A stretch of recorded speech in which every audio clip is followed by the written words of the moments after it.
Hello everyone, welcome to my YouTube channel. इस video में हम सॉल्व करने वाले हैं गीक्स फॉर गीक्स का problem of the day. Count ways to nth stairs, order does not matter. इसमें कुछ स्पेसिफिक चीज़ दे रखी है ब्रैकेट में, ऑर्डर डज नॉट मैटर। उसको समझते हैं क्या है। n स्टेयर्स है, एक a person standing at the bottom wants to reach at the top. The person can climb either one stair or two stairs at a time. ठीक है। Count the number of ways the person can reach the top, order does not matter. Means order does not matter means n equals to 4, 1 to 1, 2 1 1, 1 1 2 are considered same. ठीक।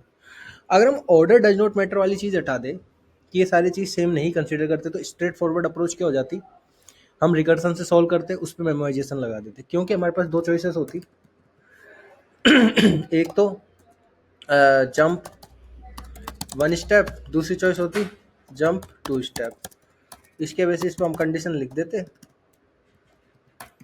कि ये वाला ही method था हमारा, nth stairs n-1। इससे जो तरीका आते प्लस कर देते nth स्टेयर्स n-2 और n के ऊपर हम dp लगा देते। ठीक है। लेकिन ये कैसे जनरेट करता, सबसे पहले 1 1 1 1 इस वाले एग्जांपल को होता है n=4 वाले को।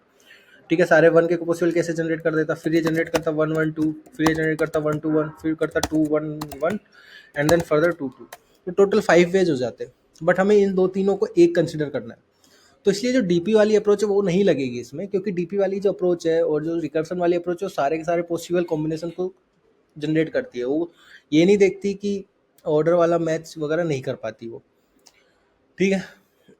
तो इसको कैसे कर सकते हैं, एक चीज़ नोटिस करो कि इसमें से इन दोनों को हटा देता है। ठीक है। 1 1 1 1 1 1 2, 2 और 2। ठीक है। ये एक्चुअल आंसर है। इन तीनों को एक कंसिडर कर लिया ये, और ये एक्चुअल आंसर हो गया विच इज इक्वल टू 3। अब इसको थोड़ा सा रिवर्स करके दिखाऊं। ठीक है। ये सारे केसेस हो गए। ठीक है। अब हम इसको रिवर्स करके दिखाता हूँ। मान लो सबसे पहले हमारे को 2 से कंसिडर करें, 2 + 2 4 हो जाता। ठीक है, एक तरीका। अब 2 को एक्सपेंड कर दो, फिर किसी एक 2 को कर दिया, 2 हो गया। फिर फर्दर बचे हुए 2 को एक्सपेंड कर दिया, 1 हो गया। तो ठीक है, अगर आप देखो तो 3 आंसर आ गया।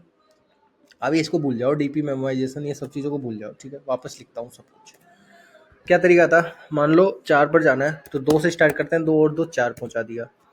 अब पहले 2 को एक्सपेंड करो 1 और 1 से। ठीक है, बचा एक केस ही जनरेट हो गया। अब फर्दर बचे दूसरे हुए 2 को एक्सपेंड करो, ये तीसरा केस हो गया। ठीक है। तो इससे क्या दिख रहा है कि हम पहले 2 वाले केस को कंसिडर करेंगे, फिर उसमें से जो एक एक करके सारे 2 को एक्सपेंड कर देगा और आंसर मिल जाएगा। हो गया, क्वेश्चन खत्म। इतनी सी तो चीज़ थी। जैसे n=5 वाला केस लेते हैं, 5 तक कैसे पहुंच सकते हैं, 1 2 और 2। ठीक है, एक कन्फिग्रेशन ही होगी, इनिशियल कन्फिग्रेशन।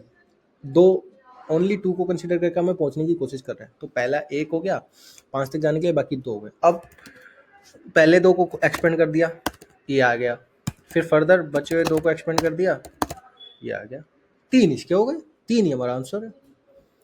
सीधा सा है बस। हम दो से स्टार्ट करेंगे, केवल 2 वाली जंप लेकर, करेंगे और 2 को एक्सपेंड करते जाएंगे एक एक करके। अब एक्सपेंड कैसे करेंगे, एक्सपेंड करके देखने की जरूरत है कि नहीं है वो देखते हैं। इस वाले केस में 2 वाली कॉन्फ़िगरेशन क्या थी, 2 थी। इस वाले केस में 2 वाली कॉन्फ़िगरेशन क्या थी, 2 थी। Means n/2। जैसे 4 था, 4/2 इक्वल्स टू 2, 5/2 इक्वल्स टू 3, 2, ये भी 2 हो गया। तो n/2 करेंगे तो हम ये मिल जाएगा कि कितनी पॉसिबल कन्फिग्रेशन है जिसमें 2 आ रहा है, मतलब कितनी पॉसिबल कन्फिग्रेशन है जिसमें 2 आ रहा है और जिसको हम फर्दर एक्सपेंड कर सकते हैं। फॉर एग्जाम्पल n=6 दिखाता हूँ। ठीक है। इसके लिए 2 वाले केसेस ये हो गए। पहले 2 को एक्सपेंड किया,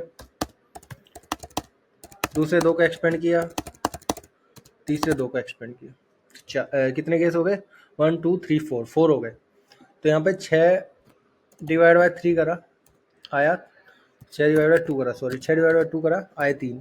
तो 3 पॉसिबल केसेस है जिसमें 2 आ रहे हैं और एक लास्ट वाला हो गया जो 1 का आ गया। तो 3 + 1 = 4, 4 हमारा आंसर हो गया। चला के दिखा देता हूँ।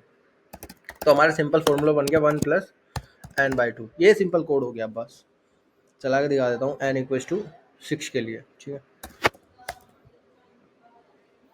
एक्सपेक्टेड आउटपुट दिखा देता हूँ पहले। n=6 का एक्सपेक्टेड आउटपुट क्या है, 4 है। हमारे 4 आए थे, पहले 2 वाले लिखे, फिर 2 को एक्सपेंड करते गए। और हमारा आउटपुट क्या आ रहा है? 4 आ रहा है। सॉरी, ये तो इसको कमेंट आउट कर देते हैं।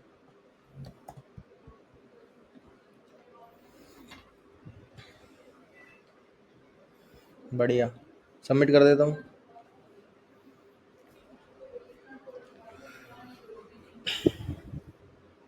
It's working fine.